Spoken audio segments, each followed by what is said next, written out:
하나님의 말씀은 레위기 19장 1절과 2절 말씀입니다. 레위기 19장 1절로부터 2절 말씀입니다.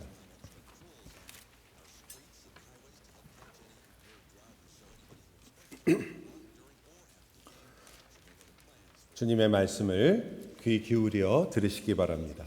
여호와께서 모세에게 말씀하여 이르시되 너는 이스라엘 자손의 온 회중에게 말하여 이르라.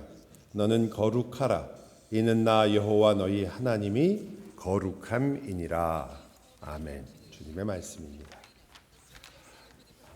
어떻게 지난 일주일 동안 레위기를 읽으신 분들 여러분 모두 다 박수를 좀 수고하셨습니다. 레위기 읽으시느라고. 자, 이번에는 그러나 여러 가지 이유로 잘 읽지 못하신 분들을 위해서 잘 하셨습니다. 역시. 만약에 읽지 않으신 분들은 헤세드에 나오는 폴 트립 목사님의 해설을 그래도 한번 읽어보시기 바랍니다. 제가 기억하기에는 레위기에 수많은 설교들이 있고 또 많은 주석들이 있고 좋은 책들이 있지만 그렇게 매일매일 읽기에 좋은 그러한 해설은 그렇게 많지 않고 여러분이 매일 레위기는 무조건 어렵다라고 생각하지 마시고 그 글을 한번 읽어보시면 레위기에 하나님의 마음이 어떻게 실려 있는지를 조금 더 아실 수 있습니다. 하지만 용감하게 레위기를 읽으신 여러분들께 찬사를 드리는 것은 당연한 일인 것 같습니다. 쉬운 책이 아니죠. 사실 레위기 읽어보시면 알지만 전부 제사법, 성결법 이런 제사에 대한 이야기니까 지루하기 이를 데 없을 것 같지만 사실은 레위기만큼 또 우리에게 익사이팅한 책이 없는 것도 사실입니다. 어떤 분들은 왜 갑자기 창세기, 출애굽기 잘 나가다가 여기서 갑자기 레위기를 갖다 놓으시는 바람에 우리로 하여금 성경을 읽으려는 모든 의지를 꺾어버리냐 이렇게 말씀하시는 분도 있던데 여러분 갑자기 하나님께서 레위기를 쓴 것이 아니라 저희가 지금 출애굽기를 쭉 봤잖아요. 출애굽기를 지난 시간에 두 부분으로 나눴죠. 한 부분은 어떤 이야기라고 했죠? 하나는 진짜 출애굽, 애굽에서 나와서 구원을 받는 이야기. 영화에도 자주 나오는 이야기. 하지만 뒷부분으로 가면 뒷부분은 어떤 거예요? 반으로 나눴을 때 뒷부분은 성막에 대한 이야기였습니다. 이제 하나님이 그들 가운데 거하는 것인가? 이스라엘 백성들과 모세가 그토록 중요하게 여겼던 거죠.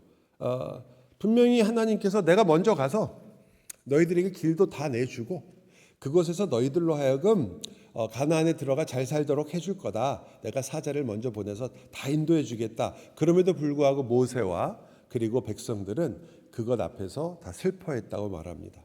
하나님께서 결국 모세를 통하여 말씀하시죠. 내가 친히 가겠다. 그 말은 이스라엘 백성에게 엄청난 복이기도 하지만 그러나 어떻게 보면 한편으로는 두려운 일이기도 한 겁니다.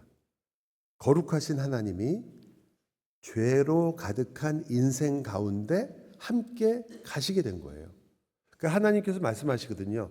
내가 왜 너희들하고 가기 싫어하겠느냐? 가고 싶은데 내가 가다가는 너희를 매 순간 죽일까 봐. 거룩 앞에서 하나님께서 그렇게 말씀하시거든요. 그렇다면 이스라엘로서는 무조건 마냥 기뻐할 일이 아니잖아요. 언제 한번 실수하면은 하루아침에 갑자기 광야에서 끝나는 수도 있는 거예요. 하나님이 진노하시면.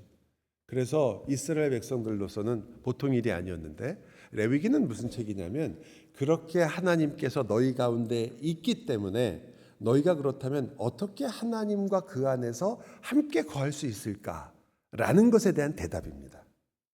이 거룩한 하나님과 우리가 어떻게 함께 있을 것인가? 저와 여러분은 참 예수 그리스도 때문에 하나님이 우리와 함께 하신다. 성령 하나님이 우리 안에 거하신다라는 것을 너무 쉽게 알고 있습니다. 그리고 하나님이 내 안에 거하신다는 것을 그냥 어떻게 볼까요? 영어로는 그냥 as granted 하는 거죠. 그냥 하나님이 우리 사랑하시니까 우리 곁에 오셨구나. 이렇게 생각할지 모르지만 여러분이 구약을 조금 더 공부하는 이유는 바로 이런 데 있는 것 같아요. 이게 보통 일이 일어난 것이 아니구나. 이게 가지고 있는 의미가 얼마나 컸는가. 저희도 똑같은 거 아니에요. 성령 하나님께서 우리와 함께 우리 안에 거하신단 말이에요. 그러면 여러분도 걱정해야 되는 거 아니에요? 거룩하신 하나님이 내 안에 거하시는데 내가 거룩한 삶을 살지 못하면 어떻게 될까요? 당연히 심판이 있을 거 아니에요. 심판과 저주가 있는 거거든요. 하나님이 사랑이시다라고 얘기하지만 하나님의 또 다른 이름은 하나님은 공의로우시다예요. 그러니까 우리가 지은 죄에 대해서 하나님이 그냥 무조건 있으실 수 없는데 왜 우리는 이렇게 잘 있을까? 무엇이 우리로 하여금 살게 할까? 이 레위기는 그것에 대해서 구약적인 대답을 내놓는 것이고 우리는 그 안에 우리의 삶과 얼마나 연관이 있는가를 발견하게 됩니다. 여러분, 갑자기 제사드리라고 제사법 준 게 아니거든요. 이미 아담과 하와 시대에도 하나님께서 그들이 여호와의 이름을 불렀더라라는 예배의 시작과 하나님께 드리는 제사의 시작이 있다는 것을 보여줬고 가인과 아벨도 제사를 드렸어요. 그죠? 이미 있었단 말이에요. 노아는요 마찬가지입니다. 하나님께서 따로 제사법 이렇게 하라라 가르치기도 전에 그들은 이미 제사를 했고 제단을 쌓았습니다. 우리가 잘 알고 있는 야곱도 마찬가지였죠. 그런데 갑자기 제사법을 또 만든다고? 여러분 그렇게 이 일이 단순한 일이 아니라는 것을 알 수 있죠. 그래서 다시 한번 첫 번째, 여러분 하나님께서 이 레위기를 주신 것은 레위기에서 거룩한 삶이 무엇인가를 알려주시는 건데 왜 거룩을 말하느냐? 거룩이라는 것이 뭐냐? 하나님께서 우리 가운데 함께 거하시는 것이 바로 거룩의 시작이라고 말하는 겁니다. 그래서 이 모든 일이 시작된 거예요.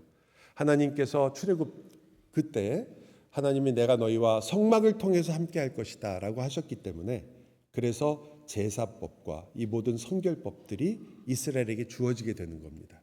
하나님과 어떻게 거룩함 속에서 살 것이냐. 그러므로 우리는 너무나 당연한 것이지만 가장 중요한 이 사실을 잊어서는 안 됩니다.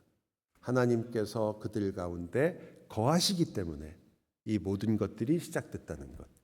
거룩이란 무엇이냐? 하나님이 우리 가운데 거하시는 것이다. 여러분 안에 지금 성령 하나님께서 거하시죠. 예수 그리스도 안에 여러분이 거하시죠. 예. 그건 뭘 뜻하는 것입니까? 바로 여러분이 거룩하다라는 걸 말하는 겁니다. 여러분이 나는 거룩한 걸 느끼지 못하는데요 라는 것과 여러분이 거룩하다고 성경이 선언하는 것과는 물론 여러분 자신은 괴리가 있죠. 난 잘 못 느끼겠는데 라는 게 있을 수 있습니다.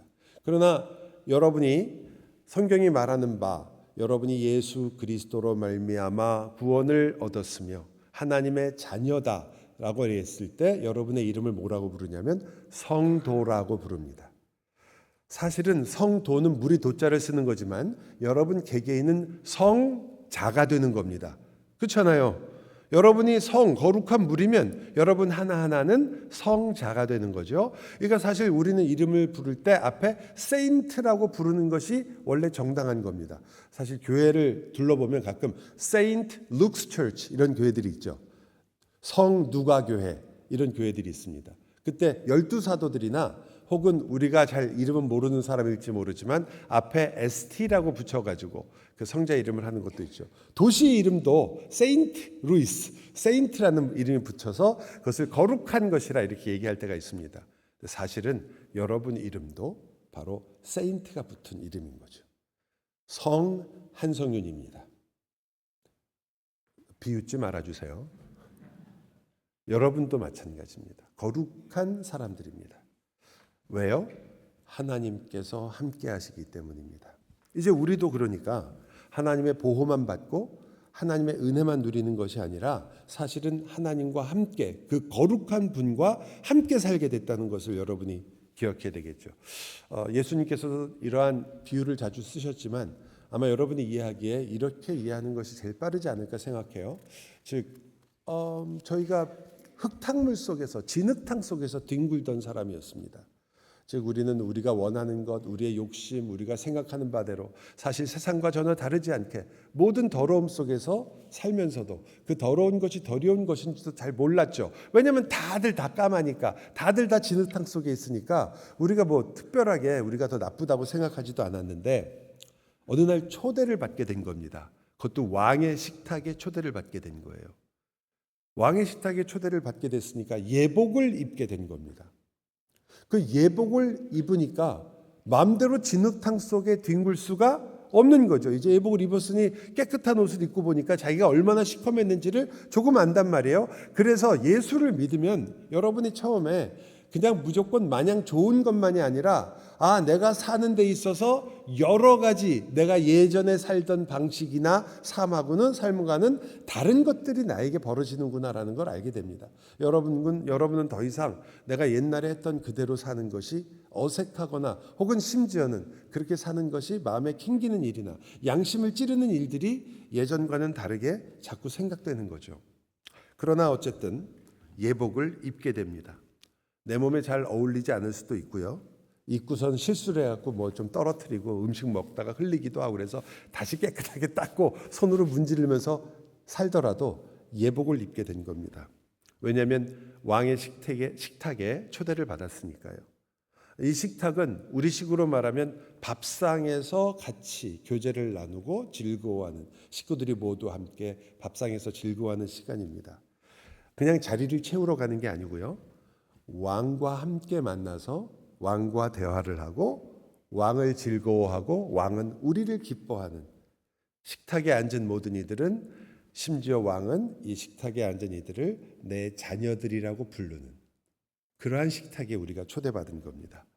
이러한 의미에서 이 고대 근동 사회에 있었던 제사라든지 혹은 제물이라든지 하는 것과 그때 똑같이 그때도 제사는 했거든요. 이방인들도 다 했단 말이에요.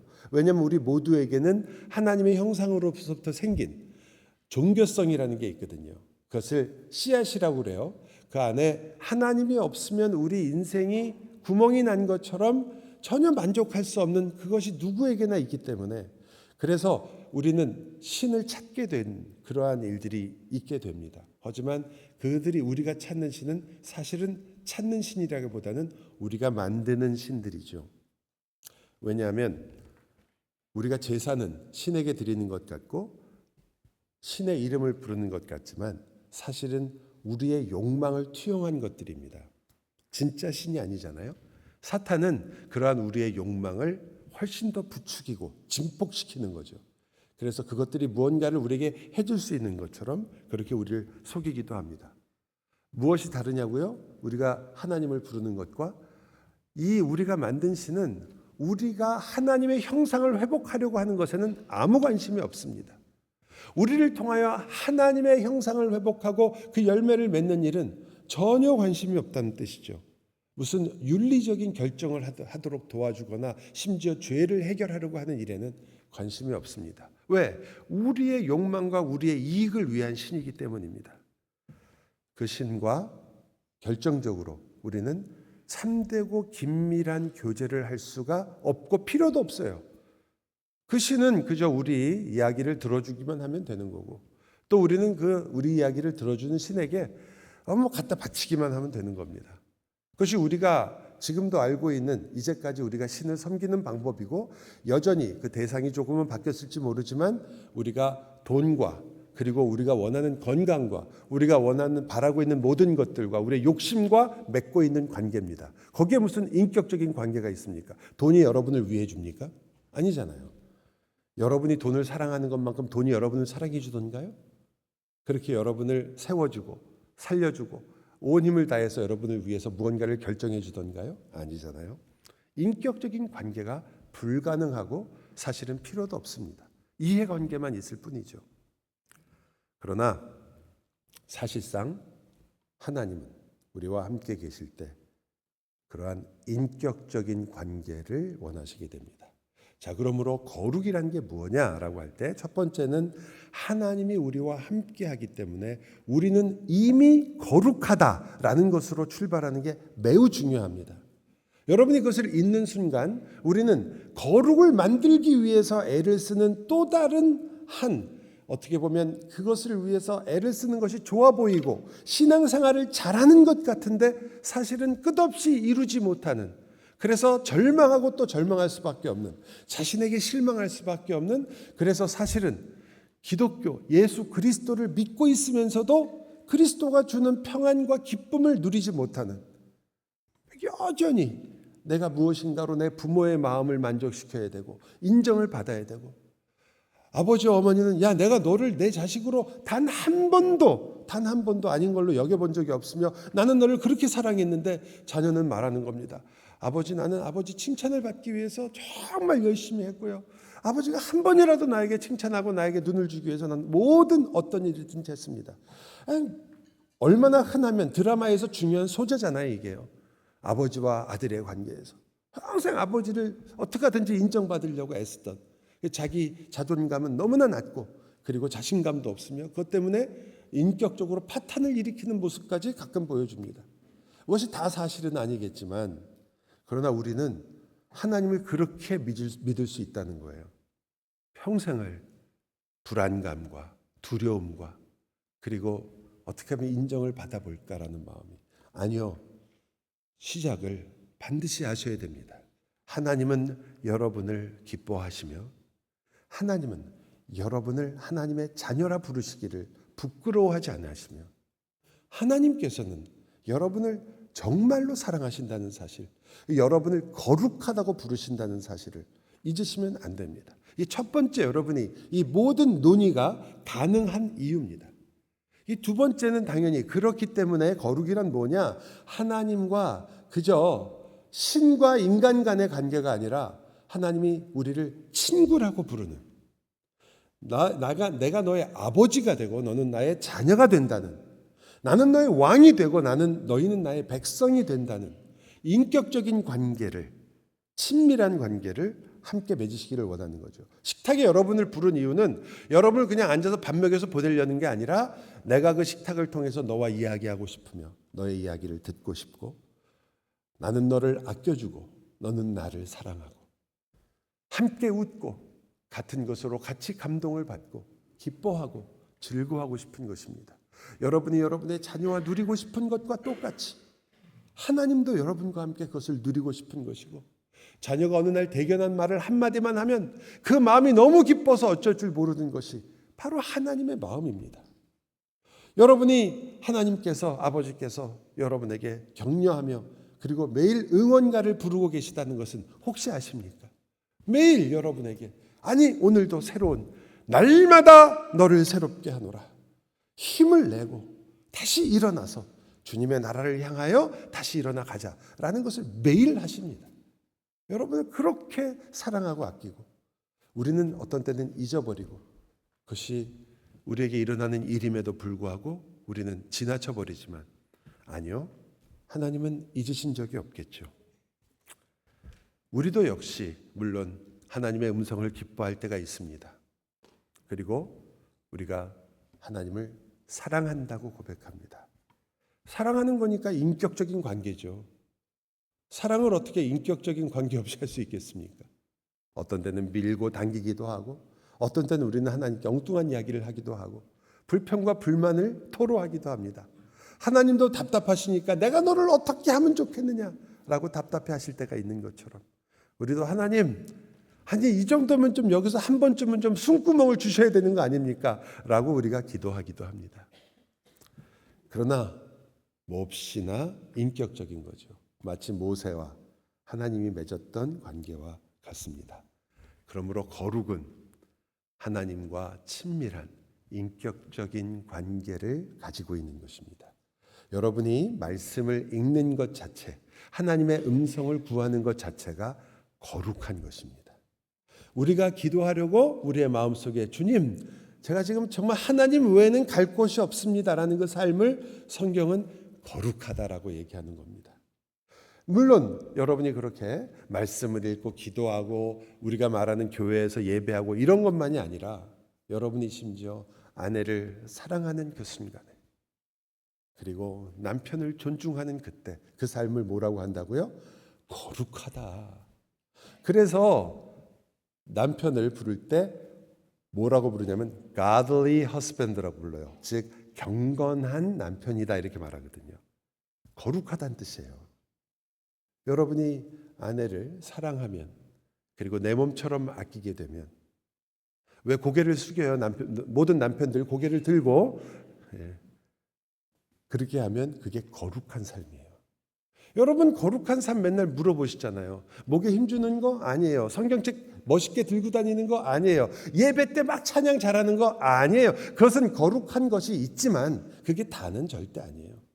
여러분의 모든 삶 속에서 하나님과의 친밀한 교제가 이루어지는, 그리고 그 삶 속에서 하나님께 끊임없이 의지하는, 내가 일할 때도 혹은 내가 다른 어떤 것을 할 때도 하나님과의 나의 관계를 기억하는 그 모든 순간들이 사실은 거룩한 거죠.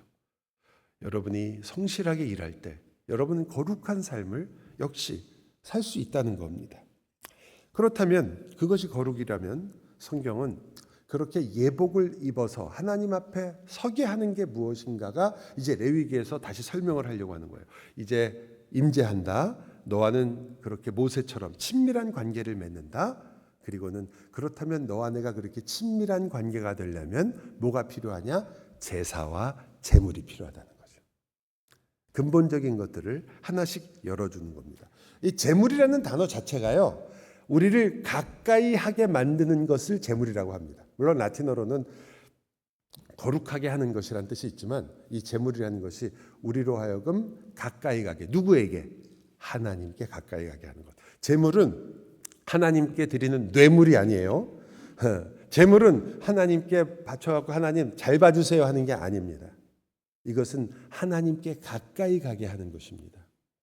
그래서 어떻게 하냐면요, 제물을 조금 더 이해를 하려면 이 레위기에 나온 내용이지만, 그래서 항상 제물을 누가 준비하냐면 제물을 드리는 사람이 준비합니다. 성전에 제물이 싹 쌓여 있어가지고 그리고 그 제물 중에 하나 골라서 가는 게 아닙니다. 그 제물을 갖다가 이제 너무 멀리서 올라와서 먼 곳에서 와서 제사를 할 때 돈으로 그 제물을 사야 되는 경우가 있을 수 있지만, 그러나 일반적으로는 자기와 관계 있는, 자기 집에 있는, 자기가 키웠던 그러한 제물들이 우선적입니다. 그래서 예수님께서 성전 앞에서 돈으로 팔고 사는 것을 꾸짖으실 때 거기에는 그 의미가 있는 거죠. 너희가 지금 진정한 의미에서 제물을 생각하고 있는 것이냐, 아니면 그저 돈 주고 하나 사서 하나님께 바치고 드리면 복을 받는다고 생각하느냐. 역시 우리도 항상 빠질 수 있는 함정입니다. 신앙생활이라는 것이 물론 그것만 해도 대단하죠. 주일에 참 토요일에 바쁘고 여러 가지 일들이 있으며 주일 아침에 조금 더 편하게 시간을 보내고 싶은데 여기 와서 저희 교회가 오면 뭐 이 교회에서 무슨 특별하게 여러분에게 서비스를 많이 해주는 것도 별로 없잖아요. 주보도 저희 교회처럼 이렇게 후질근한 주보가 얼마나 있겠어요. 이게 지금도 여러분 이제 지금 조금 더운 기분이 있으시니까 이제 선풍기는 없으니까 이렇게 종이를 이렇게 하시는 분이 가끔 계시는데, 좀 빡빡한 종이를 하면 얼마나 좋아요. 그러면 좀 이렇게 하기 편할 텐데 이거 흐문적흐문적해서 그것도 잘 안 돼요. 여러분, 그런데 여기 왜 오신 거예요? 그것만 해도 하나님께 감사할 일이지만, 그러나 사실은 여러분과 저는 자리를 채우기 위해서 이곳에 온 것은 아니잖아요. 우리는 바로 하나님 앞에 나와 거룩한 하나님 앞에 내 모든 것들을 하나님 앞에 드리며, 그리고 하나님 앞에 나 자신의 인생을 놓기 위해서 오는 겁니다. 그래서 제물은 내 인생을 대표하게 됩니다. 그래서 거기에 안수를 해요.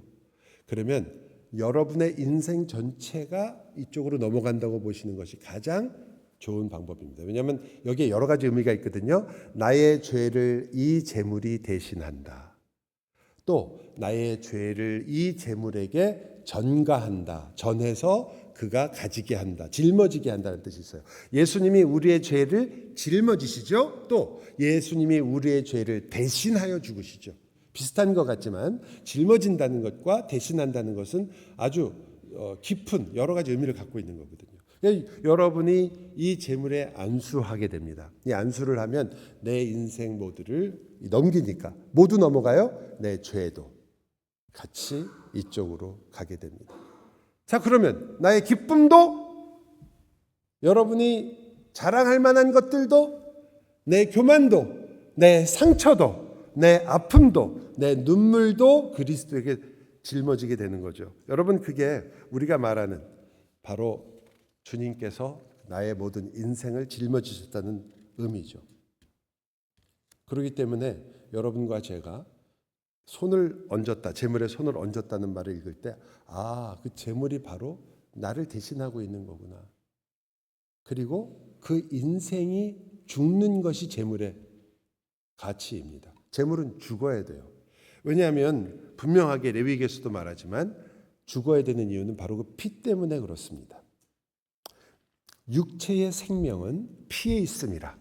내가 이 피를 너희에게 주어 제단에 뿌려 너희의 생명을 위하여 속죄하게 하였나니 생명이 피에 있으므로 피가 죄를 속하느니라. 이 레위기에 있는 말씀입니다. 17장에. 이것을 여러분이 들으신 다음에 좀 복잡한데 라고 생각하실 수 있으니까, 자, 히브리서 같은 내용을 히브리서에서 어떻게 얘기하는지를 우리 한번 같이 읽어봤으면 좋겠어요. 히브리서 9장 22절 말씀입니다. 히브리서 9장 22절 우리 같이 띄워주실 수 없으면 여러분 한번 찾아보세요. 신약성경 한 392페이지 정도 됩니다. 제 기억력이니까 조금 틀릴 수 있는데요. 창세기부터 찾으시면 안 되고, 레위기부터 찾으시면 안 돼요. 맨 뒤로 가셔서 요한계시록부터 조금씩 앞으로 가세요. 그럼 나와요. 한 392페이지 정도 됩니다. 이 정도 얘기하면 이제 드디어 나왔는데, 히브리서 9장 22절이에요. 2절이 아니라. 네, 자, 한번 같이 이 구절을, 레위기에 있는 구절을 이 구절이 아주 잘 설명을 하니까요. 같이 읽어볼까요? 율법을 따라 거의 모든 물건이 피로써 정결하게 되나니 피 흘림이 없은즉 사함이 없느니라. 그래서 그 재물이 죽어요. 왜? 내가 가지고 있는 내 인생 전체가 이제는 그곳에 가서 사실상 죽는 겁니다. 왜 죽이느냐? 다시 살기 위해서. 다시 살기 위해서. 너무나 분명하죠. 예수 그리스도께서 우리를 위하여 죽으셨다는 것을 우리는 히브리서, 레위기를 통해서 너무 잘 보게 됩니다. 거룩에는 항상 이 피가 등장하고요. 피로 우리를 정결하게 한다고 얘기하죠. 여러분과 저를 성도라고 부르는 이유도 여기에 있습니다. 피 흘림으로 정결하게 된다. 우리가 깨끗해졌다. 우리를 씻었다. 이런 말이 있기 때문입니다.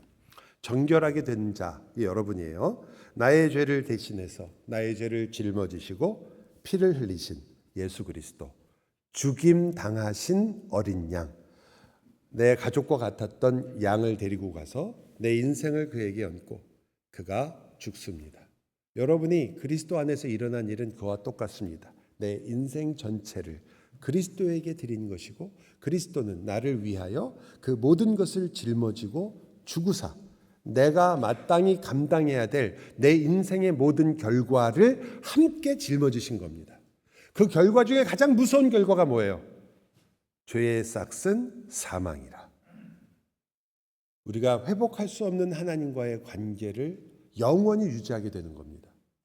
즐거움이 있을 수 없죠. 왜? 하나님이 모든 선함과 기쁨과 즐거움과 그리고 모든 희락의 그리고 모든 사랑의 근원이신데, 그 하나님과 회복할 수 없는 인생이 되어버리면 그 인생은 그것들을 즐길 수가 없기 때문입니다. 가장 무서운 거죠.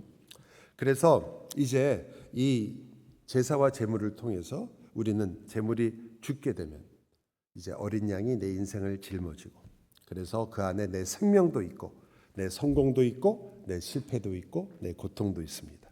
내 눈물도 있습니다.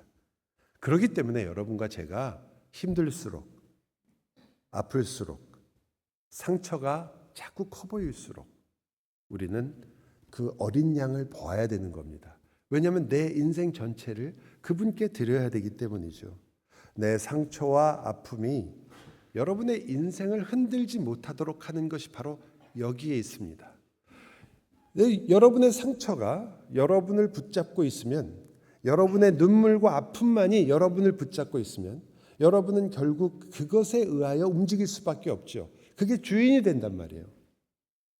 그것이 예수 그리스도에게 같다라는 생각을 안 하시는 거죠. 여전히 내가 붙잡고 내가 해결해야만 하는 문제로 끝나는 거예요. 그게 바로 엄밀하게 말하면 우상입니다.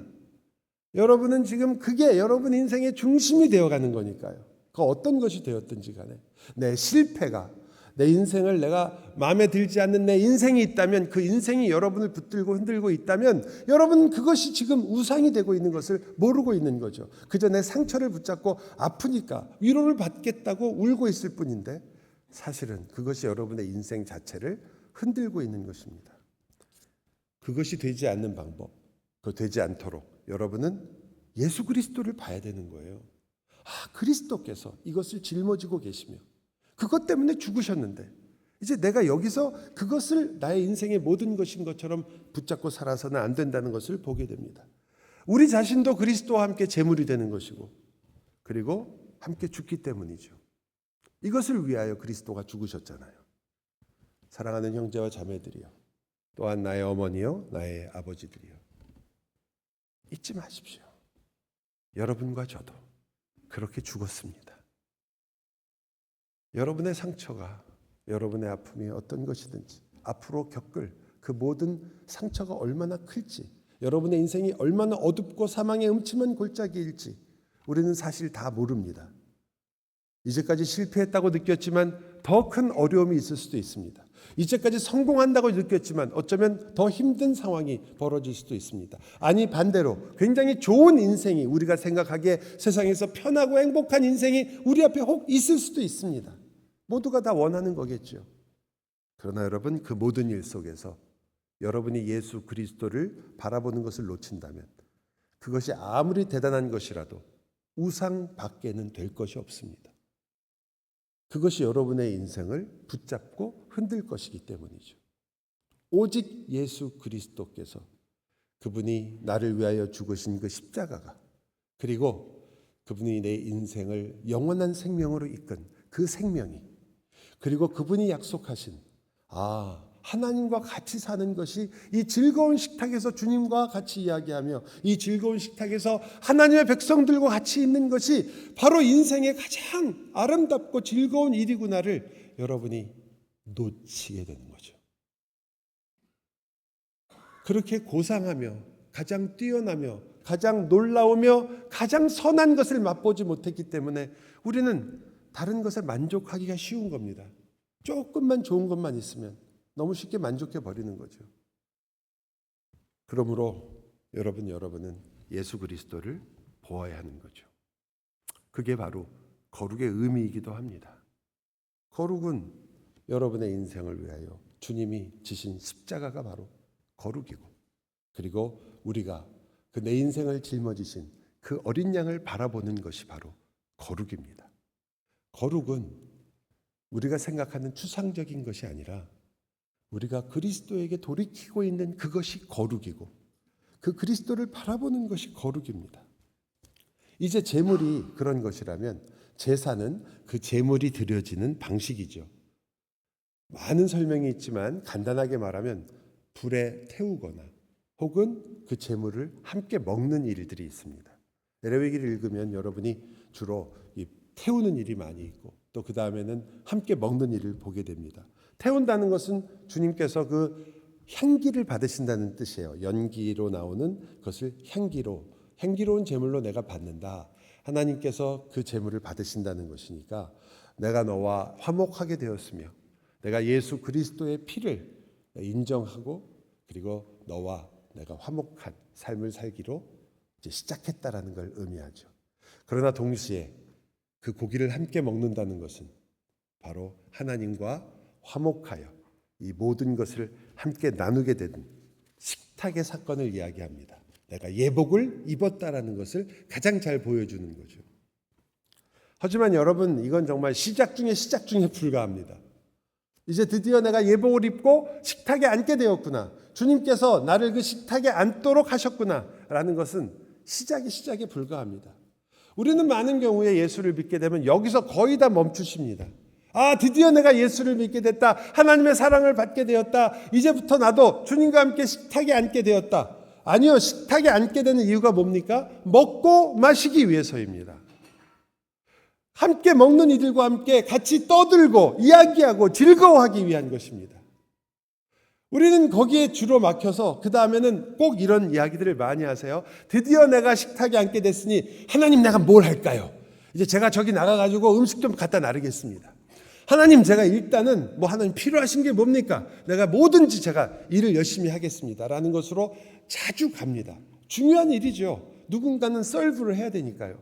누군가는 갔다가 많은 이들을 섬겨야 되니까요. 우리가 그런 일을 하는 것이 왜 틀린 일이 아니고 잘못된 일이 아니죠. 그러나라고 밖에 나갔다가 들어오는 동안에 우리는 하나님이 하신 재미있는 농담을 못 들은 겁니다. 사람들이 함께 앉아서 같이 막 웃는데 우리는 그 웃음엔 같이 참여할 수가 없게 된다면 이 얼마나 아까운 일입니까? 그러니까 나가서 물 떠오라고 할 때 물 떠오세요.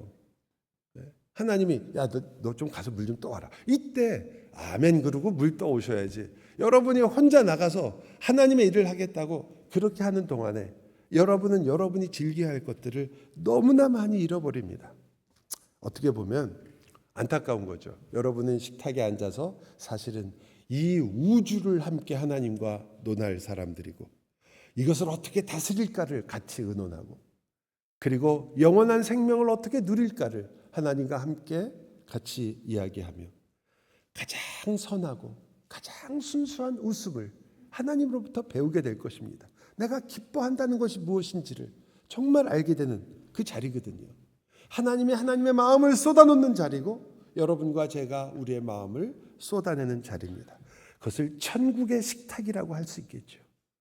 이것을 맛보기 시작했는데 그것을 다 맛보지도 않고 우리는 어쩌면 너무 쉽게 이것이 다 기독교의 모든 것인 것처럼 쉽게 생각해버리고 자리에서 일어날 때가 너무 많습니다. 이제 한 끼 먹었으면 됐다라고 일어나시는 거죠. 매우 안타까운 일입니다. 여러분, 하나님께서 여러분을 식탁에 앉히신 것 자체가 거룩이거든요. 왜? 여러분을 다른 것과 구별했다, 성별했다라는 의미거든요. 구약에 이 레위기가 어려운 이유는 이 구별의 의미를 헷갈리기 때문입니다. 여러분, 구약에 보면 여러 가지 정결법들이 많이 나오거든요. 제사와 제물 후에. 이것은 너희들이 이렇게 거룩하게 살아야 된다라는 걸 말하는 거예요. 이 오해가 쉬운 이유는 거기 이런 얘기가 나오잖아요. 돼지고기 먹으면 안 되죠, 그죠? 돼지. 그러면 돼지가 악해서 그럴까요? 돼지는 악한 짐승이다. 그래서 하나님이 안 된다라고 하셨을까요? 그럼 여러분 오늘 아침에 혹시 돼지 김치찌개를 드신 분? 여러분 그렇다면 똑같은 건데 성경에서 계속 구분을 하거든요. 거기 보면 피부병이 나와요. 근데 그 피부병을 보고 사람들이 어떻게 오해하는가를 보세요. 돼지도 마찬가지지만 피부병을 보면서 피부병을 뭐라고 정의해 나중에 많은 사람들이 하나님의 저주를 받은 것이다라고 생각하는 거죠. 피부병도 악한 것이 아니에요. 여러분, 하나님의 백성들에게 조금 더 말씀드리면 매우 어려운 일이고 우리가 이것을 깨닫고 받아들이는 데까지 사람마다 다 각자 많은 시간이 걸리는 일이긴 하지만 내 인생에 일어난 많은 사건들과 일들과 어떻게 보면 세상의 눈으로 보기에는 말도 안 될 정도로 힘든 어떤 사람들이 이해하기 어려운 그런 일들이 이 모든 것 안에 하나님의 선하심이 있다라는 것을 깨닫는 것은 쉬운 일이 아니죠. 왜 저 사람은 이것이 없는데 나는 왜 이런 어려움이 있느냐라고 생각하기 시작하면 그것은 어떻게 나 자신을 설득할 방법이 거의 없습니다. 그러나 그런 것이 아니라 사실 여기 있는 것처럼 거기에는 하나님의 저주가 있는 것이 아니고 하나님께서 그것을 구별하신 것은 바로 우리가 구별받은 사람이라는 것을 알게 하는 방식이라는 거죠. 이방인이 있기 때문에 이스라엘이 택함을 받은 거룩한 백성이라는 것을 알려주신 거죠. 그리고 그들이 먹고 있는 모든 음식 속에서 일부러 구분을 하시는 겁니다. 그 음식들이 저주받을 그리고 악한 것이어서 못 먹게 하시는 게 아니라 그것이 구별됐다는 것이 무슨 의미인가를 알려주기 위한 거죠. 너희는 구별된 사람들이다. 너희가 사는 방식이 다르며 너희는 이 세상에 속하지 않았고 나에게 속한 사람들이라는 것을 하나님이 가르치시는 방식인 거예요. 그래서 우리가 알고 있는 것처럼 예수님이 오셨을 때 어떻게 됩니까? 그 모든 것이 무너지잖아요. 이방인과 이스라엘 사람들의 차이가 없어진단 말이에요. 그 막힌 담을 허신다고 그러죠. 유명한 베드로의 사건을 보세요. 욥바에서. 그때 하나님께서 환상을 보여주실 때 위에서 그 부정하다고 말하는 짐승들이 내려오잖아요. 베드로가 뭐라고 합니까? 하나님, 제가 그래도 유대인인데다가 이제까지 이런 부정한 걸 먹어본 적도 없고, 그리고 이것은 하나님께서 부정하다고 하신 겁니다. 저는 평생에 이런 거 한 적이 없습니다. 하나님께서 뭐라고 하세요? 야, 내가 먹으라는데 이게 부정하지 않다. 왜냐하면 내가 정하게 한 것을 네가 왜 부정하다 하느냐라고 얘기하시잖아요. 무너져 버린단 말이죠. 그리스도 안에서. 어떻게 그게 가능하냐? 만약에 그것이 진짜 악한 것이고 부정한 것이면 그렇게 하면 안 되잖아요. 이게 얼마나 감사한 사건이에요, 우리들에게는. 여러분과 저는 사실 돼지고기가 없으면 수많은 요리를 포기해야 되잖아요. 해장국 어떻게 먹어요? 네? 김치찌개는 어떻게 드실래요? 생선 넣어서 먹게. 여러분, 생선이 그렇게 쉬운 건 줄 아십니까? 그것도 엄청 까다로워요. 뭐 있는 거 안 되고 뭐 있는 거 안 되고, 바닷속에 있는 것들, 하늘에 있는 거, 여러분 닭고기 포기하셔야 됩니다. 소고기는 그나마 남아 있겠죠. 사랑하는 여러분, 이 구별이라는 것, 성결이라는 것은 하나님께서 이 세상과 다른 것이 너희에게 요구된다라는 것을 보여주기 위한 것이지, 그것으로 여러분이 문자적으로 지켜서 내가 이거 안 했고 안 먹었습니다로 하나님 앞에서 나는 잘하고 있다라고 말하려고 하는 것이 아닙니다. 그게 어떻게 보면 유대인들이 이해하고 받아들이기 시작한 거예요. 저건 저주받은 거다. 저건 잘못된 거다. 나는 그거 안 하고 있다. 나는 그래서 깨끗하다. 주님께서 정말 박살을 내주셨죠. 아니다. 여러분, 예수 그리스도가 오셨을 때 이방인도 무너졌고요, 짐승도 무너졌고, 모든 병, 피부병이 어떤 게 더 부정하다 이런 거 다 없어진 거예요. 다 똑같다는 거죠. 그것은 하나님의 영광을 위한 것이지, 내 인생 자체도 하나님의 영광을 위한 것이지 아닌 것이 하나도 없다. 그것이 바로 성도들이 고백하게 되는 내용이 되는 겁니다. 여기엔 정말 하나님의 거룩만이 있으며 그리스도 안에 있는 모든 삶이, 내 인생이 거룩한 것이구나. 그 거룩을 이루는 방식과 내용을 우리가 어떤 때는 이해하기가 어렵습니다. 그것을 다 알지 못할 때도 물론 있습니다. 그러나 우리가 아는 것은 우리로 하여금 예복을 입고 하나님 앞에 서게 하시는 이 모든 것 안에서, 바로 그 그리스도 안에서 내가 거룩을 이루고 있으며 내 인생이 의미를 찾아가고 있다는 것을 우리가 고백하게 되는 겁니다. 여러분은 그 예복을 입은 자지요. 세상은 여전히 악이 있으며 여전히 선을 행하는 일은 몹시 힘든 그런 세상입니다. 그러나 여러분과 저는 분명하게 구별되었습니다. 하나님에 속한 게 된 거죠. 여러분은 누가 이야기하더라도 이 부분에서는 흔들릴 수 없는 자리에 서게 된 겁니다. 나는 하나님께 속했습니다. 물론 내 삶이 여전히 거룩과는 거리가 있는 부분이 있다는 것을 우리 다 알고 있습니다.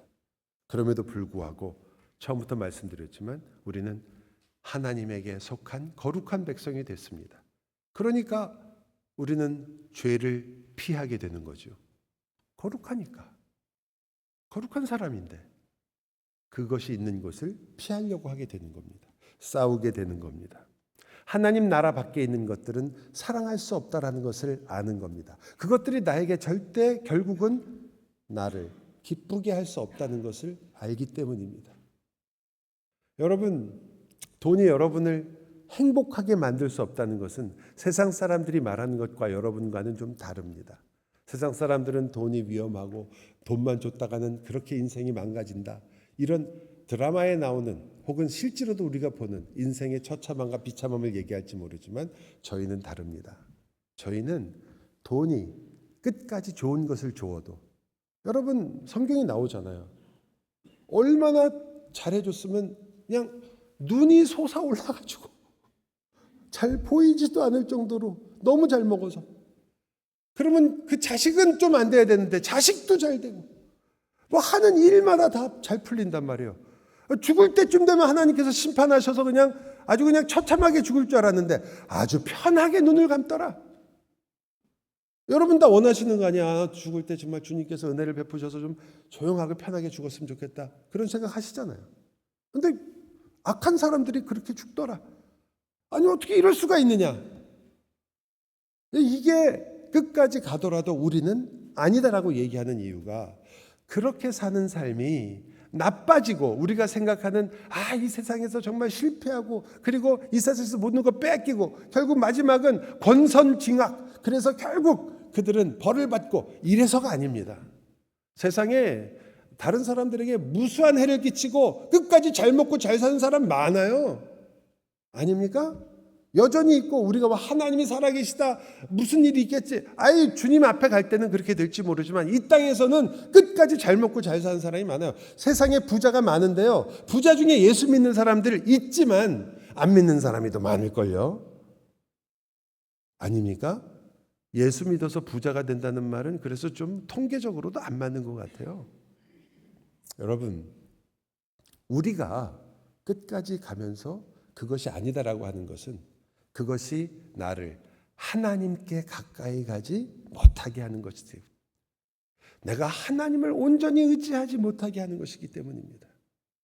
그렇다면 여러분은 생각을 바꾸셔야죠. 그것이 돈이 되었건 내 명예가 되었건 내가 생각하는 꿈이 되었건 혹은 내 자식이 되었건 내가 원하는 어떤 것이 되더라도 그것이 하나님과 하나님으로부터 나를 멀게 하는 것이라면 그것은 우리는 아닌 것입니다. 그건 거룩한 삶이 아닌 거죠. 그래서 우리는 이 세상에서 사실은 하나님 안에 있기 때문에 여러 가지 것들을 그 거룩이 무엇인지를 다시 생각하게 되는 겁니다. 뭐 안 하는 것, 내가 피하는 것만을 생각하는 것이 아니라 사실은 이 질문을 받고 있는 거죠. 당신이 거룩한가라는 말은 나는 하나님께 가까이 가고 있는가? 하나님을 사랑하는가? 당신은 도대체 무엇을 가장 사랑하는가? 당신은 이 기쁨의 식탁을 기대하고 있는가? 하나님과 함께 앉아서 먹고 즐거워할 줄을 알고 있는가? 여러분의 삶 속에서 여러분은 과연 하나님이 우리에게 베풀어 주신 이 모든 것을 기뻐하고 즐기고 있는가? 물론 그 안에는 우리의 신앙생활도 있습니다. 그러나 여러분 그 안에는 우리의 매일의 삶도 있습니다. 여러분 하나님께서 여러분에게 주신 것을 정말 즐거워하고 기뻐하십니까? 하나님께서 여러분에게 칼빈의 말을 조금 바꾼다면 하나님께서 여러분에게 맛있는 스시를 좋아하시는 분이 있으시면 그냥 눈으로 보고선 저거는 저렇게 만드는 것도 있구나 그러려고만 주신 것이 아니라 여러분의 입과 여러분의 마음과 여러분의 위를 즐겁게 하고 기쁘게 하기 위해서도 주신 거란 뜻입니다. 하나님께서 여러분에게 스포츠라는 것을 주신 것은 그것을 보고 즐거워할 줄 알며 즐기고 그것을 가운데서 기쁨을 얻을 수 있다고 말하는 것입니다. 하필 또 오늘 또 미식축구 좋아하시는 분들은 지금 머리에서 계속 왔다 갔다 하시는 거 아니에요? 여러분이 하나님께 정말 감사할 줄 알게 된다면 여러분은 세상에서 하나님께서 허락하신 많은 것들을 과도하지 않게 허영심과 그리고 사치에 빠지지 않고 즐길 수 있을 것입니다. 정말 하나님 앞에서 겸손하여 감사할 줄 안다면 우리는 그것들을 절제하는 것이 무엇인지 어디가 내가 여기서부터 내 삶에서 하나님께 영광이 되는지를 고민하기 때문입니다. 여러분 그럴 때 여러분은 하나님께서 주신 것들을 여러분 하나님이 여러분 우리들에게 준 김치가 정말 하나님께서 주신 기쁨이라고 여러분이 하면서 감사하며 드시지 않습니까? 여러분 도대체 음식을 앞에 놓고 뭘 기도를 하십니까? 그냥 점심 식사 감사합니다 그러고 끝내십니까? 아니면 정말 놀라워하시면서 드십니까?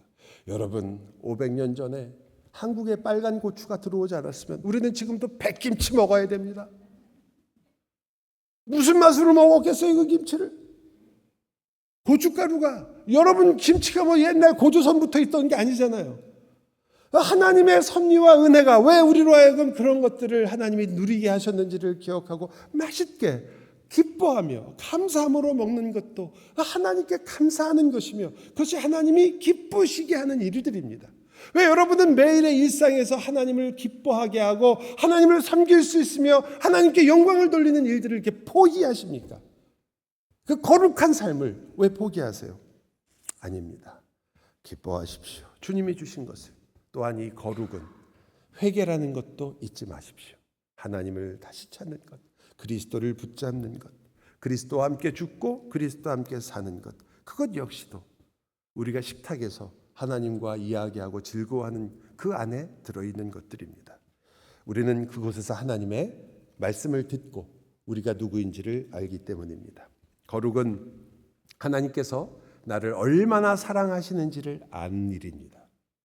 거룩은 그저 나를 깨끗하게 하고 죄 안 짓고 누구보다도 내가 다른 사람보다 의롭다라고 여기는 것이 아니라 내가 하나님을 사랑할 뿐 아니라 하나님이 나를 얼마나 사랑하시고 내 주위에 준 이 귀한 사람들이 누구이며 그들에게 어떻게 사랑을 나눠야 되는 것을 알려고 하고 그것을 누리는 사람들이 거룩한 사람들입니다. 그것을 거룩이라고 하는 것이기 때문입니다. 거룩은 그래서 세상이 삼킬 수 없는, 세상이 여러분을 이길 수 없는 삶이기도 합니다. 하나님이 지으신 모든 것을 주님 때문에, 주님 안에서 즐거워할 줄 알기 때문입니다. 그 어떤 것도 하나님이 여러분에게 그냥 주신 것이 없으며 그 안에 하나님의 섭리들이 정말 이 인류의 역사만큼이나 우리에게 주어지는 것들이기 때문입니다. 우리에게 어떤 것이 거저온 것이 있습니까? 그러므로 여러분은 매일의 삶 속에서 거룩을 경험하게 되는 것이고 하나님이 주신 세상을 기뻐합니다. 우리가 그래서 참 아름다워라 라고 찬양하잖아요. 예수를 믿은 다음에는 여러분 그랜드 캐년을 보는 눈이 달라져야 합니다. 그리고 그것을 즐기는 마음도 훨씬 더 깊어져야 합니다.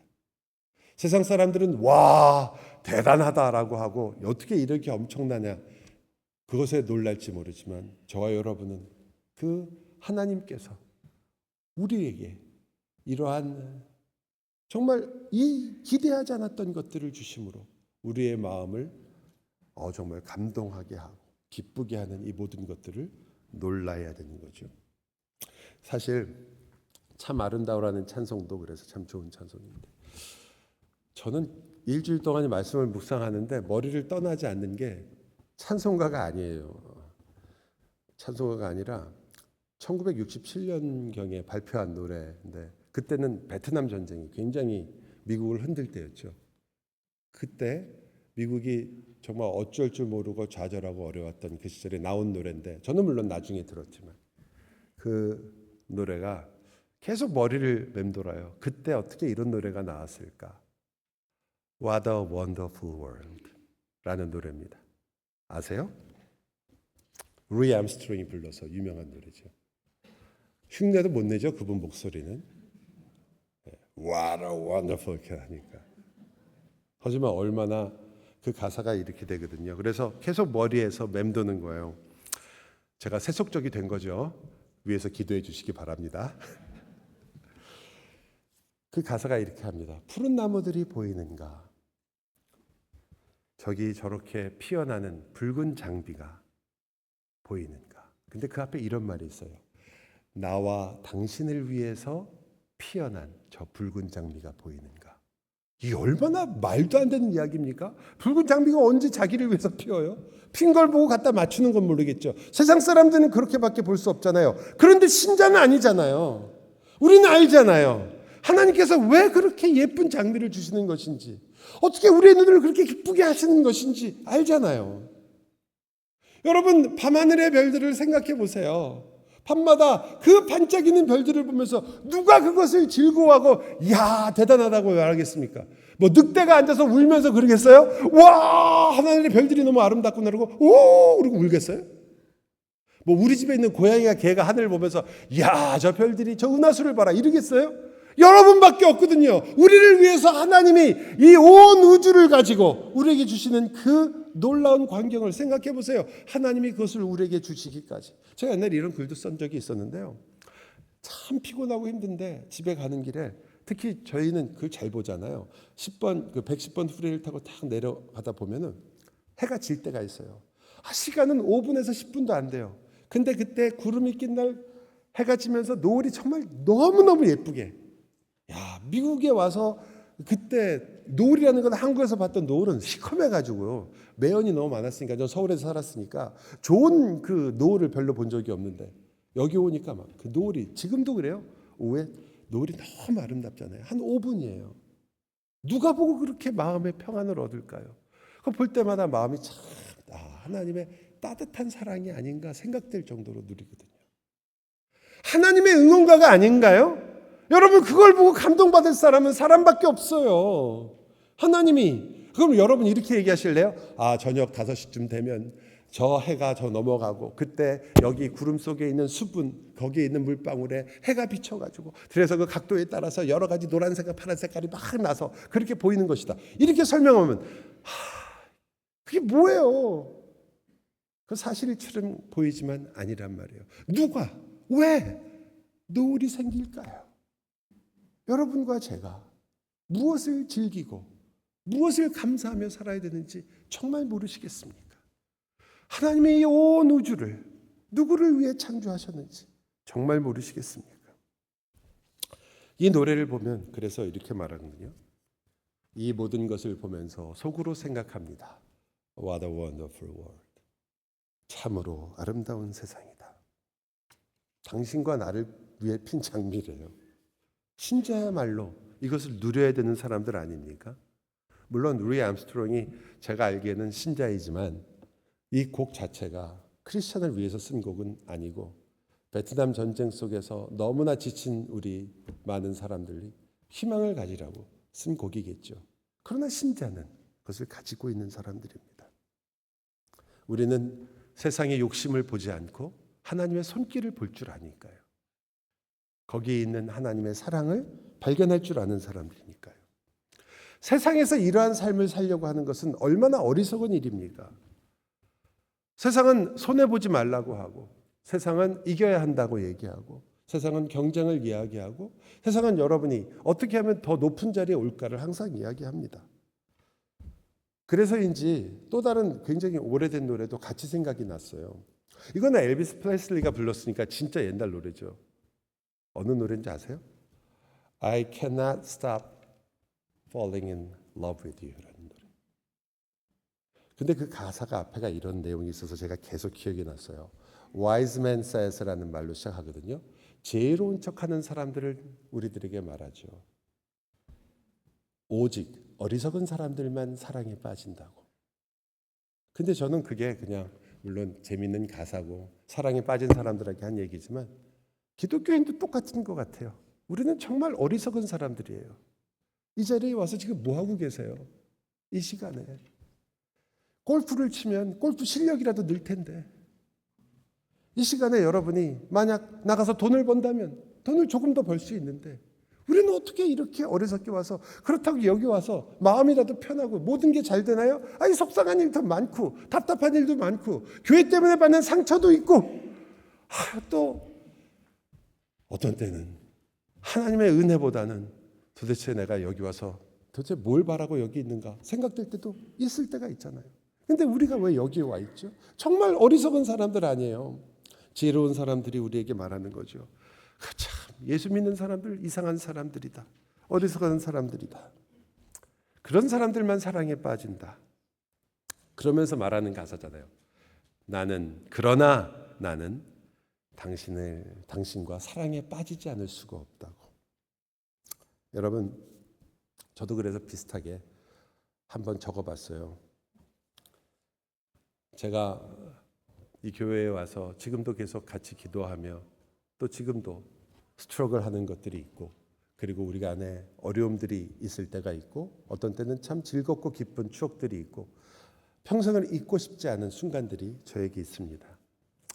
어떤 때는 서로가 너무 아끼고 사랑해서 밤이 맞도록 하나님의 말씀을 가지고 계속 이야기하고 그 바쁜 와중에도 토요일 날 와서 그 새벽에 애 낳은 지 얼마 안 돼서 애 끌고 와가지고 거기서 말씀을 듣겠다고 그렇게 귀를 기울였던 그 시간들이 있거든요. 함께 예배당 위에 푸른 하늘을 같이 바라봤던 일들.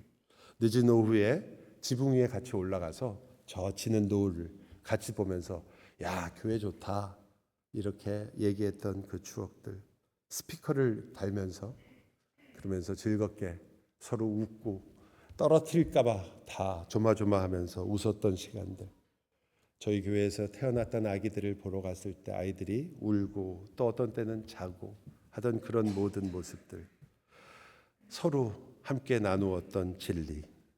그리고 서로 격려하고 돌보아 주었던 많은 시간들 저에게 있습니다. 더 좋은 교회를 만들어 보고자 머리를 맞대고 어떤 때는 심지어 싸움이 되도록 다투었던 시간들도 있습니다. 무엇이 하나님의 말씀에 맞는 걸까라고 고민하던 그런 시간들이 분명히 있었습니다. 그리고 그것 때문에 참 행복했던 시간들이 물론 지금도 있지만 계속 우리 안에 있습니다.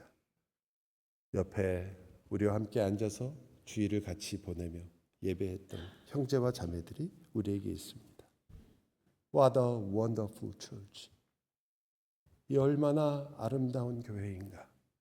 하나님의 진리를 추구하려고 하고 넘어지는 것 같으며 그리고 힘든 것 같으나 다시 일어나게 만드는 하나님의 은혜가 있는 우리가 여전히 연약해서 우리 자신은 이 일들이 어떻게 이루어질까라고 의심하는 중에도 주님께서 우리를 모으시고 함께 하시는 이 일들이 있는 What a wonderful moment. 세상은 우리들에게 아니라고 많이 얘기합니다. 신문은 우리들에게 야, 교회가 이거 봐라. 이런 일들도 계속 문제다. 교회야말로 정말 이제 교회까지 썩었다가 아니라 교회가 제일 썩었다라는 말을 듣기도 합니다. 그러나 여러분, 우리가 서로 눈이 마주치고 눈짓으로 인사하고 잘 지내냐 이렇게 안부를 물을 때 우리가 하는 말은 안부를 묻는 게 아니잖아요. 나는 너를 사랑한다. 그 말이 아닌가요? 당신의 인생의 나와 함께 있는 것을 기쁘게 생각합니다. 그러니까 사랑하는 여러분, 우리 모두 함께 그 주님의 손을 잡기를 원합니다. 그 노래에도 나오는 말이잖아요. Take my hands라고. 아니, 주님, 우리 모두의 손을 잡아주시기를 구합니다. 우리 인생 모두 다 주님의 손에 잡혀 있고 주님께서 가져가 주시기를 바랍니다. 세상은 우리들에게 말하죠. 너희도 사랑할 수 없다. 너희도 결국 무너질 수밖에 없다. 너희도 하나가 될 수 없다라고 세상은 끊임없이 신문을 통해서 또 혹은 사람들을 통해서 우리의 마음을 흔들려고 합니다. 어리석은 기대일 뿐이라고. 그 어리석은 자들만이 그것을 믿고 사랑하려고 한다고. 하지만 그러나 저는 여러분도 그렇겠지만 I cannot stop falling in love with you. 여러분을 향한 주님의 사랑이 같이 있다는 것을 알기에 저의 사랑도 멈출 수가 없네요. 세상이 무엇라 해도 주님의 사랑을 믿을 수밖에 없으며 세상이 무엇라 해도 주님을 사랑하지 않을 수가 없고 마치 물이 아래로 흐르듯이 강이 흘러 바다가 되듯이 밤이 지나면 반드시 아침이 오듯이 여러분을 사랑하지 않고는 살 수가 없네요. 여러분도 주님의 이 음성을 같이 들으셨으면 하는 마음입니다. 주님이 세상을 이처럼 사랑하사 독생자를 주셔 여러분을 살리신 것처럼 우리도 서로 사랑하지 않고는 살 수 없습니다. 기도합시다.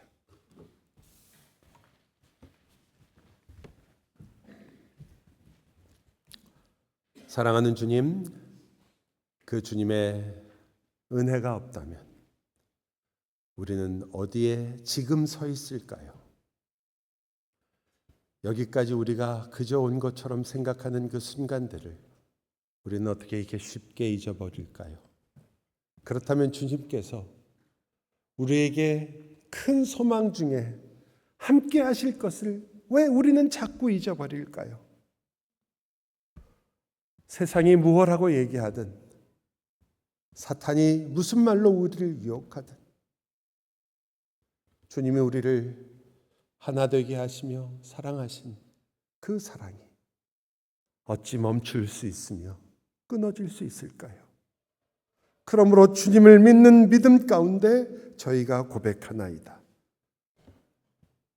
내가 내 형제와 자매들을 사랑하지 않고는, 내가 예수 그리스도를 사랑하지 않고는 살 수가 없습니다.